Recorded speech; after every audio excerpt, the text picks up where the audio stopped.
नमस्कार, स्वागत है आपका द डेली वाइब्स में।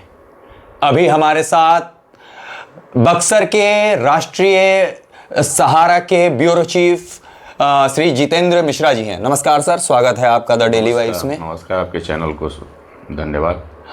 सर, कल ही पहले चरण का मतदान बिहार में ख़त्म हुआ है, जिसमें शाहाबाद में भी इलेक्शन कल ही था, जिसमें बक्सर के पूरे लोकसभा के ये आए हैं विधानसभा, जितने भी विधानसभा, चारों विधानसभा के में इलेक्शन हुआ है कल।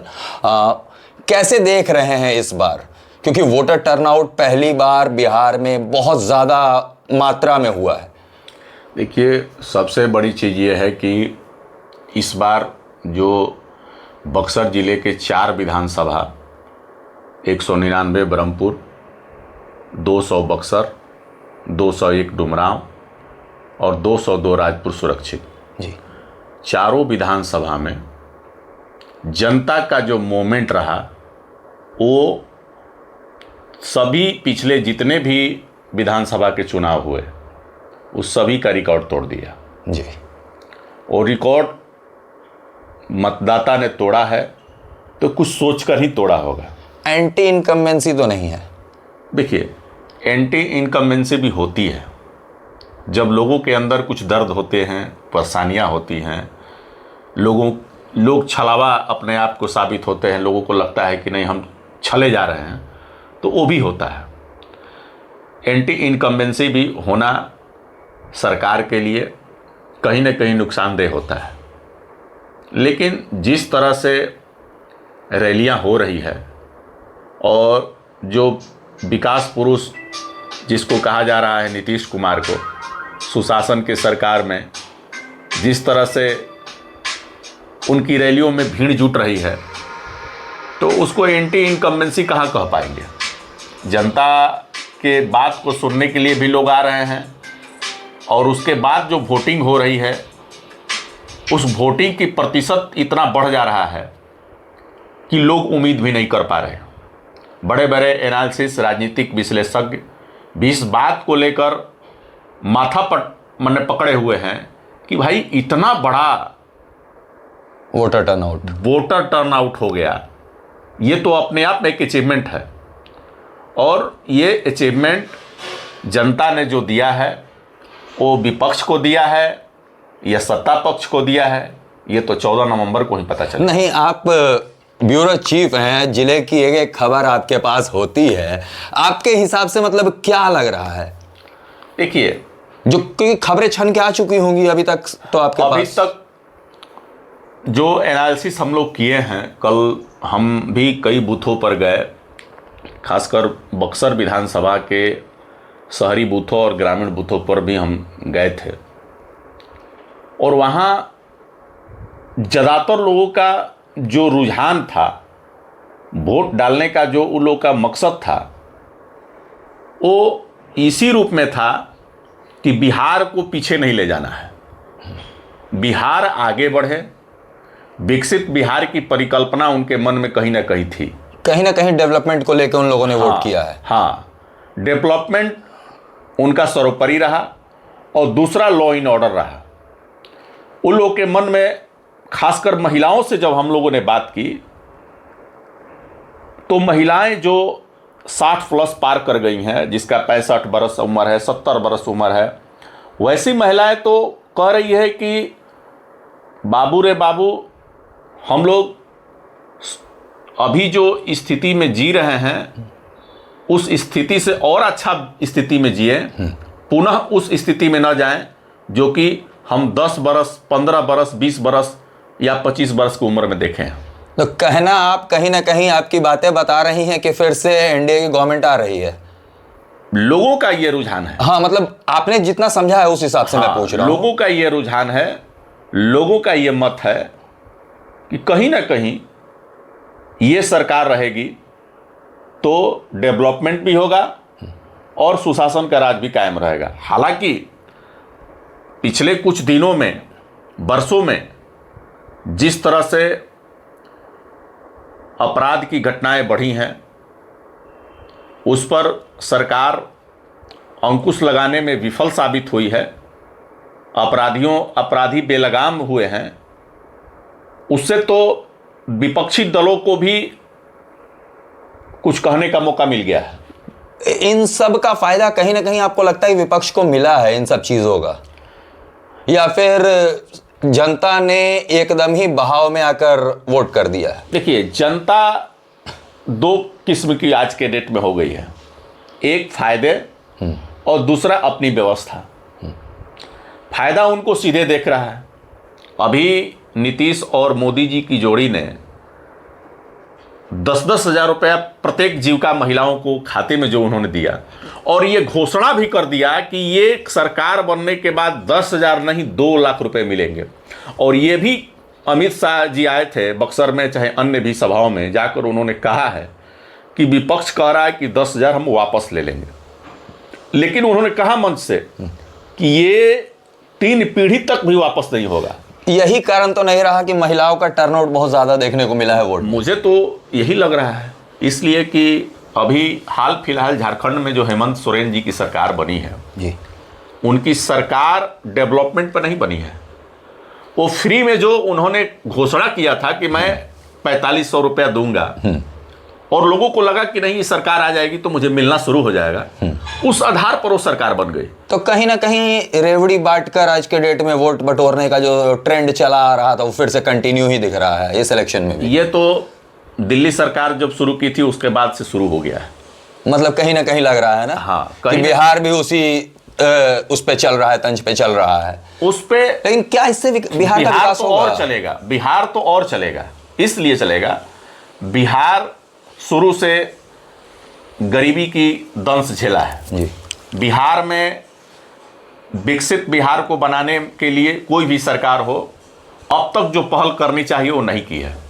आप देख लीजिए, पिछले 1-2 साल को अगर छोड़ दीजिए तो उसके पीछे के जगह पर आप जाइएगा तो कितनी इंडस्ट्री है बिहार में, कितने रोजगार लोगों को रोजगार मिला है। बेरोजगारी तो चरम सीमा लेकिन पर फिर है। भी आप, और लोग पलायन भी कर रहे हैं, दूसरे स्टेट में नहीं रहा है, जाकर दूसरे स्टेट में जाकर नौकरी कर रहे हैं एकदम, और वहां जो सुविधा ले रहे हैं, फायदा ले रहे हैं, बिहार में आकर वो देख रहे हैं कि बिहार को क्या है, कुछ नहीं है। तो उस स्थिति में अगर इन्हीं बातों को लेकर जनसुराज आई थी मार्केट में, क्या लग रहा है कि जनसुराज इस बार कुछ धमाका करेगी या फिर वोट कटुआ की तरह ही रह जाएगी? देखिए, जनसुराज एक विचार है, संस्थापक जो उनके हैं वो एक विचार लेकर चल रहे हैं, लोगों के मन को टटोल रहे हैं।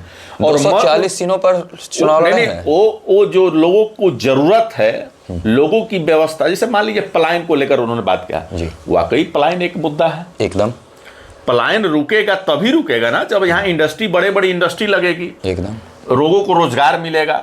आप किसी के हिस्से पर 5 बीघा खेत है, तो 5 बीघा खेत में कितने लोग अपने यापन जीवन यापन कर पाएंगे? संभव नहीं ना है। शादी ब्याह अगर पड़ जाता है तो खेत बेचना पड़ जाता है, तो बाहर भागेगा कमाने के लिए लोग, बाहर से पैसा आएगा तभी तो खेत भी बचेगा। एकदम, और एकदम, घर में शादी ब्याह भी होगा, चाहे कोई और भी तो अन्य लगता काम है कि होंगे। पलायन रुकेगा आने से? पलायन ऐसे नहीं रुकेगा। हाँ। जब इंडस्ट्री आएगी तभी पलायन रुकेगा, रोजगार मिलेगा तभी पलायन रुकेगा। अब इसको लेकर ही लोग जो हैं मन बना रहे हैं कि मुझे कहां जाना। अच्छा, हम डेवलपमेंट की बात तो कर रहे हैं सर, लेकिन कहीं ना कहीं आपको नहीं लगता है कि जातिगत राजनीति यहाँ पे बहुत ज्यादा भारी है?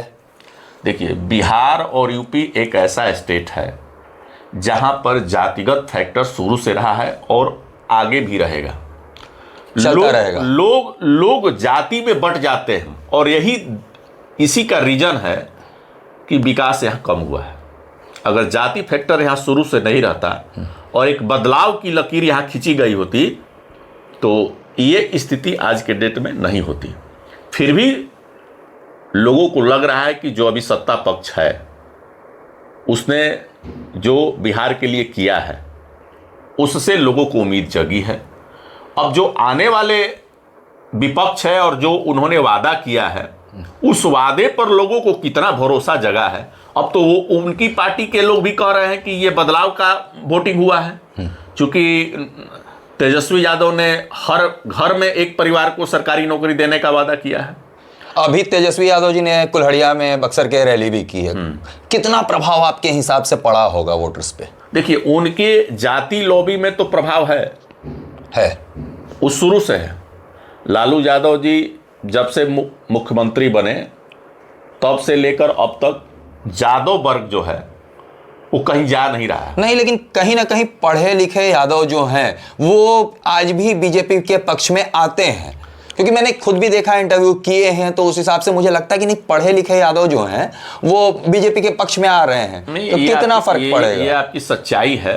जो नौजवान है पढ़े लिखे के अलावा भी जो अभी फर्स्ट टाइम वोटर बने हैं जी, वो तो जंगल राज नहीं देखे, नहीं, उनको तो बताने का प्रयास किया जा रहा है एकदम कि ये जंगल राज में ये हुआ था, वो हुआ था, चाहे घर के लोग बताएं चाहे राजनीतिक लोग बताएं, एकदम एकदम एकदम वो उस दौर में नहीं जाना चाह रहे हैं। कोई भी उस दौर में नहीं जाना पसंद करेगा, नहीं जाना चाहेगा। हाँ। लेकिन वो उस बात को सुनना भी पसंद नहीं कर रहे हैं। हाँ। वो चाह रहे हैं कि हम विकसित बिहार कब देखना चाह रहे हैं, हमारे यहाँ रोजगार कब होगा, पलायन कब बंद होगा जी, वो ये चीज देखना चाह रहे हैं। और ये उनके लिए मुद्दा है। सड़क अगर मुखिया जी बनवा रहे हैं तो विधायक जी भी सड़कें बनवाएंगे तो फिर कैसे काम चलेगा? सही बात है। सबकी अपनी अपना एक लिमिट है, सबको दिया हुआ और नगर परिषद बना रहा है, हाँ, तो विधायक जी भी नालिये बनवाएंगे तो कैसे फिर कैसे डेवलपमेंट होगा? सही बात है। एक जगह का डेवलपमेंट कैसे होगा जब एक ही काम पे 4 लोग लगेंगे? कुछ ऊपर सोचना पड़ेगा। एकदम एकदम एकदम एकदम। तो पैसे का जो भ्रष्टाचार चरम सीमा पर है, उसको कैसे रोका जाए और विकास कैसे हो, उसको आज के युवा सोच रहे हैं और फर्स्ट टाइम वोटर सोच रहे हैं। कहीं ना कहीं फर्स्ट टाइम वोटर का जो इस बार नजरिया रहा होगा वोट करने का, इसी थीम पर रहा होगा। अच्छा, एक आखिरी सवाल। चुनाव हो चुका है, वोट मतदान किया जा चुका है, बक्सर में क्या देख रहे हैं? देखिए, बक्सर में कौन आ रहा है?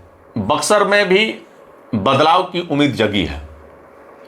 और ओवरऑल अगर देखा जाए तो पिछले 2020 में चारों सीट महागठबंधन को थी जी। मैं एक वाइज पूछते हुए आ रहा हूं, इसलिए आपसे। बक्सर सीट पर काफी कंटेस्ट हुआ था जी, और ऐन मौके पर संजय कुमार तिवारी कांग्रेस के उम्मीदवार जो थे वो चुनाव जीत गए जी।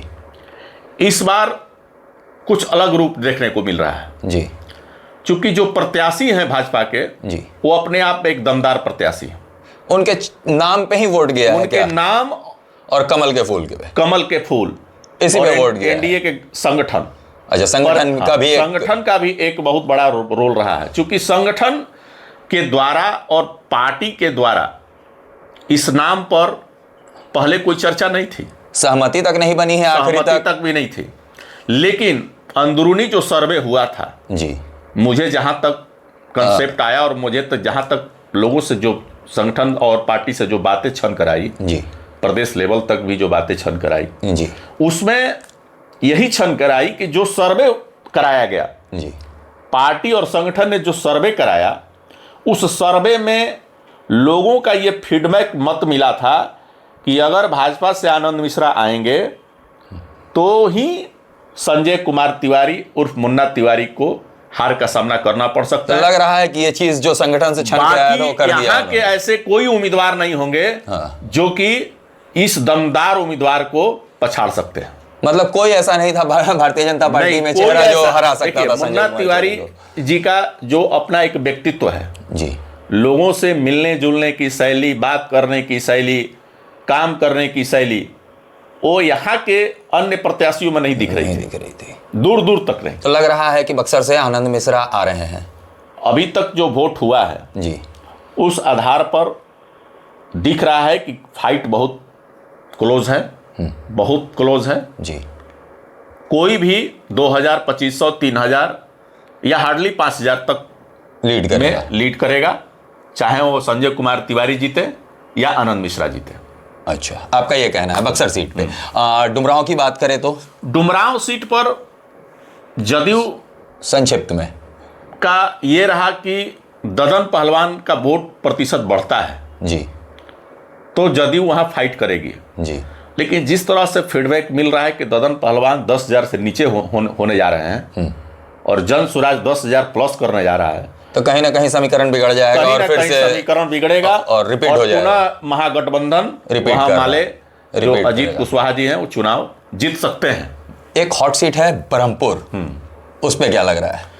देखिए, बरहमपुर का जो सीट है ना, वो एक अलग तरह का सीट है।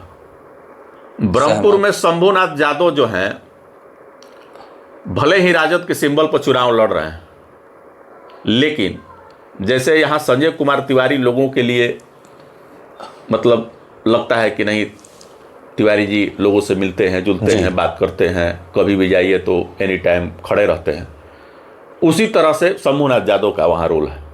अच्छा। शंभूनाथ यादव गरीबों के लिए कुछ ना कुछ करते रहते हैं, जो कमज़ोर वर्ग हैं उनके लिए कुछ ना कुछ करते रहते हैं। तो वो पिछले कई दशकों से उस क्षेत्र के हैं, उनकी जन्मभूमि है और लगातार कर रहे हैं। और उस स्थिति के बाद अगर 15 दिन 20 दिन के बाद लिए कोई अगर क्षेत्र में आते हैं और चुनाव मैदान में, तो लोगों को थोड़ा सा लगता है फिर भी जातिगत फैक्टर बहुत बड़ा मायने रखता है। जी। तो जातिगत फैक्टर में अगर देखिए तो हुलास पांडे भी भूमिहार जाति से हैं और ब्राह्मण जाति और वैश्य समाज का वोट भी इस बार एकदम एकजुट होकर ब्राह्मणों ने वोट किया है वहां पे। अभी तक तो जो फीडबैक मिल रहा है उसमें यही दिख रहा है कि नहीं, ब्राह्मण, वैश्य और भूमिहार की एकजुटता इस बार फाइनल हुलास है, पांडे को जिता रही है क्या? जिता सकती है। जिता सकती है। सकती। बड़ी बात कह रहे हैं कि हुलास पांडे बरहमपुर सीट जीत सकते हैं। जीत सकते हैं। अच्छा, सुरक्षित सीट राजपुर की हम बात कर लें तो इसमें क्या लग रहा है? देखिए, राजपुर सुरक्षित सीट पर जो प्रत्याशी संतोष कुमार निराला पिछले 2020 में चुनाव हार गए जी, और उनका हारने का एक ही उनका मतलब ये था कि ग्रामीणों का और वहाँ के जनता का कहना यही था, मतलब जो ग्रामीण जनता थी जी, उनका कहना यह था कि जीत गए, मंत्री बन गए, काम नहीं किए। काम नहीं किए। हाँ। और अपनी काम किए। हाँ, इस लोगों बार को दिखा कि ये अपना काम कर रहे हैं, मेरा काम नहीं कर रहा, उनका शीशा नहीं उतर रहा है, जैसा जी। कि लोग बता रहे थे। हाँ, तो इन्होंने उस परसेप्शन को तोड़ा है। हाँ, इस बार तो और तोड़ा है। 5 साल हारने के बाद इन्होंने 5 साल हारने के बाद ये पूरी एड़ी चोटी जनता के बीच में लगातार क्षेत्र के दौरे पे रहे। दौरे पर है, सबका यहाँ जाते आते रहे, कोई भी बुलाता था तो उसके यहाँ मिस नहीं करते थे, हाँ। पहुंचते थे, चाहे कि 12-2 रात भी बच जाए, लेकिन ये पहुंचते तो थे। फैक्टर काम करेगा इस बार लग रहा है। तो वो लोगों को लगा कि नहीं ठीक है। और विश्वनाथ राम जी का जो कार्यकाल रहा 5 साल का जी, उसमें बहुत तरह के ताना बुना गया, जातिगत चीजों को भी उसमें उलझाया गया जी, लोग परेशान दिखे और लोग अब पुनः उसी रास्ते पर आना चाह रहे थे जहां से वो संतोष निराला जी का शुरुआत हुआ था। और इसके बाद जो वोटिंग हुई है, कई गांव में जो बातें हुई है, लोग यही बता रहे हैं कि नहीं, संतोष निराला फैक्ट है। तो आपके कहने के हिसाब से बक्सर के 4 सीटों पे एक राजपुर संतोष निराला जी निकाल रहे हैं, बरहमपुर से हुलास पांडे जी सीट निकाल सकते हैं, डुमरांव से कहीं ना कहीं महागठबंधन के अजीत कुशवाहा जी फिर से विधायक चुने जा सकते हैं, और बक्सर का सीट कहीं ना कहीं अभी भी फंसा हुआ है, ये किसी के भी पाले में जा सकता है, लेकिन वोट का जो अंतर होगा वो बहुत ज्यादा नहीं देखने के लिए मिलेगा। और डुमरांव में भी जी, डुमरांव में भी राहुल सिंह चुनाव जीत सकते हैं अगर ददन पहलवान 10,000 प्लस वोट पा जाएंगे। अच्छा, 10,000 प्लस वोट अगर पा जाते हैं हाँ। तो फिर राहुल सिंह जी भी डुमरांव सीट निकाल सकते हैं। तो कहीं ना कहीं इस बार शाहाबाद में चेंज देखने को हमें मिलने वाला है। हमसे बात करने के लिए बहुत बहुत धन्यवाद सर। धन्यवाद आपको।